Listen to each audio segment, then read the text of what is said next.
Good morning, everybody. Hopefully we are online here. We're doing a on-the-road edition of our daily devotion today. So hopefully everything's going well. I can't tell for sure here right now. Hopefully I'm right side up. That would be a big thing, wouldn't it?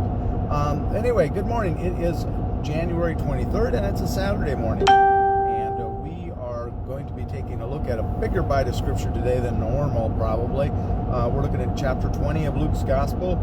Verses 27 to 40 today. And remember, this is following up after the bit about paying taxes to Caesar. And remember, I mentioned the strange alliance yesterday.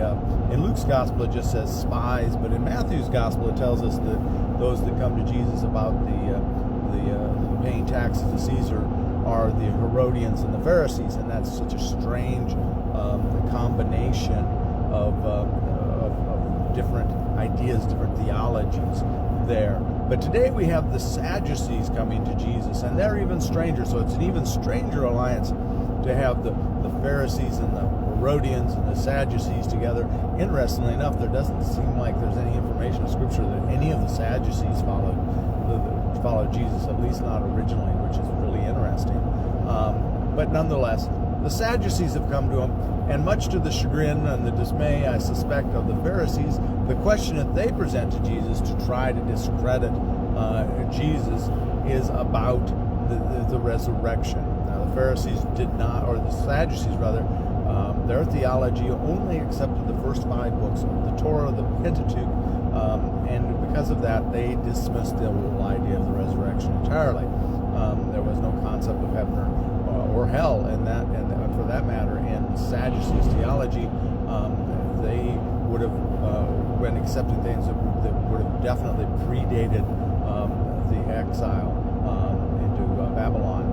Anything that was written after that, they didn't deal with, and the books about David and whatnot. So, at any rate, we've got the Psalms and whatnot. So they just have the Pentateuch is what they're dealing with. And thus they don't believe in the resurrection, which is a big thing for Jesus. Jesus talks about the resurrection. And we had talked earlier about when Jesus is coming from the Mount of Olives and going by those tombs. Remember, those tombs were the places where they talked about being the resurrection. So I think actually this is, for some reason, it's filming me sideways. I'm not sure why it's doing that. Hopefully I'm right side. Now maybe I'm right way around. I started it on that angle. But at any rate, let's take a look at the Scripture, 27 to 40 in the 20th chapter. Some Sadducees, those who say there is no resurrection, came to him and asked him a question. Teacher, Moses wrote for us that if a man's brother dies, leaving a wife but no children, the man shall marry the widow and raise up children for his brother. Now there were 7 brothers, and the first married and died childless. Then the second and the third married her. And so, in the same way, all 7 died childless. Finally, the woman also died. In the resurrection, therefore, whose wife will the woman be? For the 7 had married her. Jesus said to them, those who belong to this age marry and are given in marriage. But those who are considered worthy of a place in that age and in the resurrection from the dead neither marry nor are given in marriage. Indeed, they cannot die anymore, because they are like angels and are children of God, being children of the resurrection. And the fact that the dead are raised, Moses himself showed in the story about the bush, where he speaks of the Lord as the God of Abraham, the God of Isaac, and the God of Jacob. Now he is God not of the dead, but of the living, for to him all of them are alive. Then some of the scribes answered, Teacher, you have spoken well, for they no longer dare to ask him another question. Okay, well, what Jesus has done here quite astutely is to have brought out of the Pentateuch this idea of resurrection, saying that Jesus is not the God of the dead, but the God only of the living. And there he brings up Abraham, Isaac, and Jacob from the story of Moses and the burning bush. So it's really an interesting twist. This is not probably a question that has not been taken to the Pharisees before, and I do believe Jesus was a Pharisee by the Sadducees.